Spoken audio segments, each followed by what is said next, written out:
the top stories, Tucker Clark Primary School visits ZIZ. Guyana teachers to resume strike action on Thursday, and South Africans face water crisis as Durban taps run dry.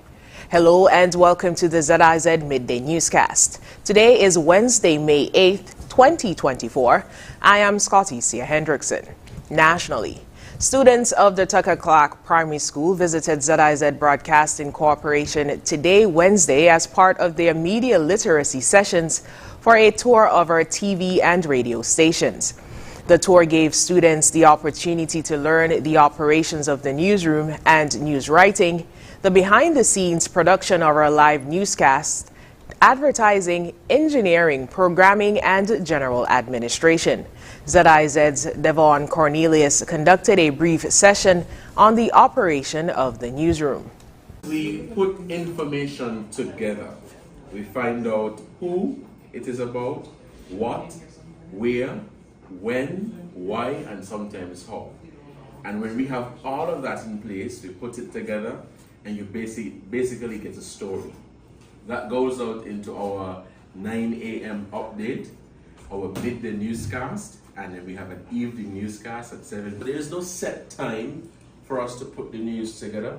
It all depends on what you are dealing with. So sometimes you're working on long form stories that will require a lot of information. It could take you up to 2 or 3 hours to write a story.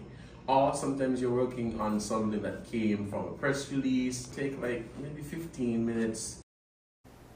The students also interacted with other members of our newsroom, production team, marketing and sales, and administration. The National Assembly will meet on Thursday at 10 a.m. at government headquarters to debate stricter gun laws, Firearms Amendment Bill 2024, an amendment to the Offenses Against the Person Bill 2024, and the Justice Interference Prevention Bill 2024. According to the Attorney General, Honorable Garth Wilkin, in a Facebook post, the debate will open on whether offenses such as the importation and possession of automatic weapons should carry a maximum prison term of 40 years and a fine of $500,000. The Firearms Amendment Bill 2024 also proposes that the maximum sentence for importation and possession of non-automatic weapons be increased to 15 to 30 years with a maximum fine of $250,000.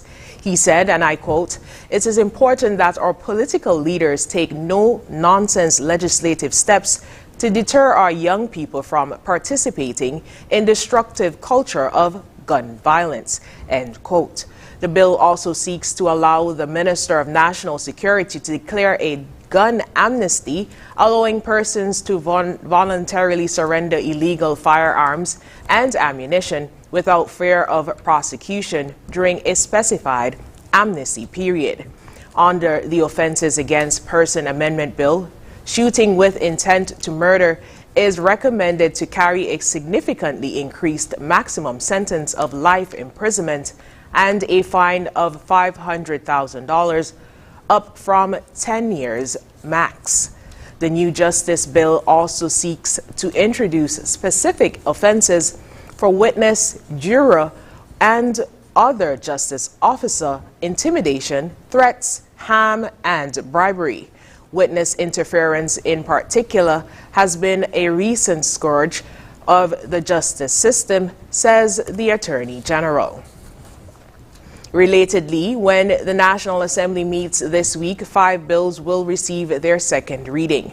Prime Minister and Minister for Finance and Health, Honorable Dr. Terence Drew, will move the second reading of the bills: Companies Amendment Bill 2024, Virtual Asset Amendment Bill 2024, Non-Government Organization Amendment Bill 2024, and Radiation Safety and Security Bill 2024. Additionally, the Attorney General, Honorable Garth Wilkin, will move the second reading of the Copyright Bill 2024. National Assembly will be carried live on ZIZ Radio 96 FM. It can also be viewed live on TV Channel 5 in St. Kitts and channel 98 in Nevis, and it will also be streamed live on www.zizonline.com.